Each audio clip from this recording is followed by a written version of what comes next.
ஆடி அமாவாசைக்கு கொஞ்சம் பேருக்கு குடுக்கலான்னு தக்காளி சாதம் ரெடி பண்ணுறேன். இஞ்சி பூண்டு பேஸ்ட்டு, சின்ன வெங்காயம், கொஞ்சம் முந்திரி, பாதாம விழுதா அரைச்சிக்கிட்டேன். கௌரி ஷாப்போட பொடி எல்லாம் எடுத்து வச்சுருக்கேன்.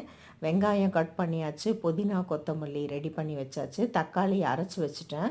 ஒரு குக்கரில் கொஞ்சம் எண்ணெய், கொஞ்சம் பட்டர் சேர்த்துக்கிட்டேன். இதில் வந்து ஒரு கைப்பிடி புதினா, ஒரு கைப்பிடி கொத்தமல்லியை வதக்கிட்டு 4 பச்சை மிளகா, 3 பெரிய வெங்காயம், ஒரு கை சின்ன வெங்காயம், இது எல்லாத்தையும் போட்டு நல்லா வதக்கிட்டு நம்ம அரைச்ச பேஸ்ட்டையும் இதிலே சேர்த்துட்டேன்.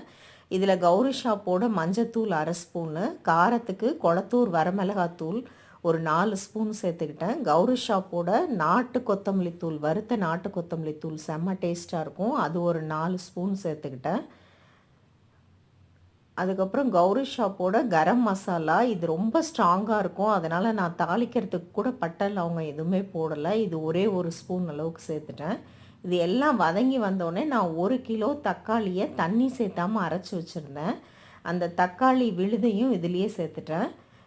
அதுக்கப்புறம் தேவையான அளவு உப்பு சேர்த்துட்டேன். தக்காளி விழுது இருந்ததுனால நான் வந்து ஒரு 4 டம்ளர் தண்ணி மட்டும் அளவு எடுத்து சூடு பண்ணி வச்சுருந்தேன். அந்த சுடு தண்ணியும் இதிலே சேர்த்துட்டேன். இப்போ 1 கிலோ சாப்பாட்டு அரிசியை 1/2 மணி நேரம் ஊற வச்சு வடித்து வச்சுருந்தேன். அதையும் இதில் சேர்த்துட்டு இதுக்கு ஒரு ஸ்பெஷல் டச் கொடுக்கறதுக்காக நம்ம கௌரி ஷாப்போட வறுத்த சோம்பு பொடி அது 1 ஸ்பூன் தூவி விட்டுட்டு நல்லா கலந்துட்டு மூடி வச்சு 2 விசிலுக்கு இது வேக வச்சுட்டா ஜோரான தக்காளி சாதம் பிரியாணி ஸ்டைலில் செம்மையாக ரெடி ஆகிடும். இது சத்தம் அடங்கிறதுக்குள்ளே நம்ம கௌரி ஷாப்போட ரெடிமேடு பஜ்ஜி மிக்ஸ் வச்சு கொஞ்சம் உருளைக்கிழங்கு பஜ்ஜியும் போட்டு எடுத்துக்கிட்டேன்.